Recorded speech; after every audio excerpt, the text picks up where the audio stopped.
হচ্ছে যে দেশীয় ব্যবসায়ী এবং দেশীয় ব্যবসা। আমরা দেখতে পাচ্ছি গভর্নমেন্ট বৈদেশিক ইনভেস্টমেন্ট আনার জন্য অনেক চেষ্টা করছে, খুব ভালো কথা। বিদেশি ব্যবসায়ীদের জন্য অনেক কিছু দিতে যাচ্ছে, সুযোগ সুবিধা ইত্যাদি ইত্যাদি। তা আমরা দেখতে পাচ্ছি দেশীয় যারা ব্যবসায়ী আছে এবং দেশের যে সব ব্যবসা প্রতিষ্ঠান আছে সেগুলোর ব্যাপারে বর্তমান অন্তর্বর্তী সরকারের অবস্থান আমরা দেখতে পাচ্ছি নেতিবাচক, বিমাতা সুলভ, অসহযোগিতামূলক। আপনারা দেখবেন গত 8 মাসে 100-র মতো শিল্প কারখানা বন্ধ হয়ে গেছে, 100-র মতো, এবং এতে কর্মসংস্থান হারিয়েছে প্রায় 1 লক্ষ মানুষ। তাহলে এই দায়গুলো কে নেবে? সরকারকে তো প্রথমে প্রায়োরিটি দিতে হবে দেশের ব্যবসাকে, দেশের ব্যবসায়ীদেরকে, এরপর বিদেশিদেরকে। আরেকটা বিষয় হচ্ছে বাংলাদেশের অত্যন্ত গৌরব উজ্জ্বলিত একটা প্রতিষ্ঠান এনবিআর, জাতীয় রাজস্ব বোর্ড, সেটা সরকার মধ্যরাতের একটা অধ্যাদেশে কিভাবে বাতিল করে। সেটা স্টেক আছে রাষ্ট্রের অনেক স্টেক আছে, তাদের সাথে বসতে হবে, কথা বলতে হবে, এরপরে যদি বিলুপ্ত করার প্রয়োজন হয় এনবিআর করতে পারে। কিন্তু মধ্যরাতের অধ্যাদেশ কেন বাতিল করবে? একটা মানে আইএমএফ এর কথায় এটাকে অন্তর্বর্তী সরকারের কাজ ছিল, এটাকে এখতিয়ারের মধ্যে পড়ে।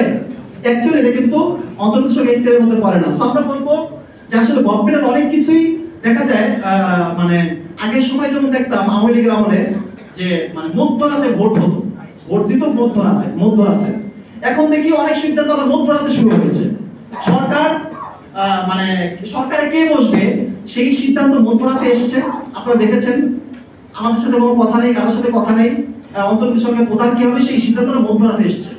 আবার রাষ্ট্রের অর্থনৈতিক সার্বভৌমত্বের অন্যতম একটা গৌরবোজ্জ্বল প্রতিষ্ঠান এনবিআর কে বিলুপ্তি করে মধ্যরাতের অধ্যাদেশের মাধ্যমে। তো হোয়াট ইজ দিস? এটা কি মানে স্বৈরাচার সরকারের সাথে তো আমরা অনেক মিল পাচ্ছি। এগুলো কেন? আমরা তো এগুলো অন্তর্বর্তী সরকারের কাছে আশা করি না, আশা না করলে দেখা যাচ্ছে জিনিসগুলো হয়ে যাচ্ছে। সর্বশেষ যে বিষয়টা বলবো সেটা হচ্ছে আমরা দেখতে পাচ্ছি রাষ্ট্রের একটা গুরুত্বপূর্ণ অর্গান হচ্ছে সেনাবাহিনী, আমাদের সশস্ত্র বাহিনী। আমরা দেখতে পাচ্ছি গভর্নমেন্টের সাথে, অন্তর্বর্তী সরকারের সাথে এবং সশস্ত্র বাহিনীর সাথে একটা দূরত্ব তৈরি হচ্ছে এবং পক্ষে বিপক্ষে নানা রকম প্রোপাগান্ডা ছড়ানো হচ্ছে।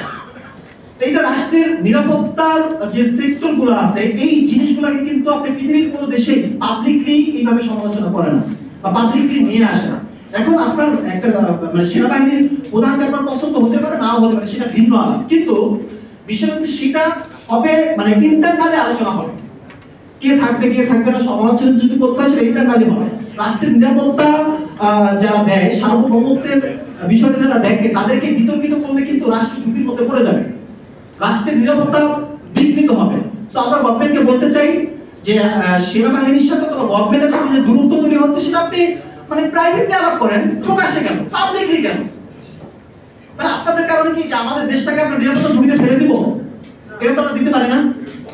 কাজেই এই বিষয়গুলো সরকারকে অবশ্যই বিবেচনা নিতে হবে যে মানে সেনাবাহিনী হোক বা অন্যান্য বাহিনী হোক, তাদের সাথে আলোচনা পরামর্শ যদি করতে হয় সেটা আপনারা প্রাইভেটলি আলোচনা করতে হবে। পাবলিকলি কিছু বিষয় আছে, সেক্টর আছে, গভর্নমেন্টের সমালোচনা করা যায় পাবলিকলি, কিন্তু সেনাবাহিনী অন্যান্য বাহিনীর সমালোচনাটা পাবলিকলি অ্যাকচুয়ালি করা যায় না, এটা প্রাইভেটলি করতে হয়।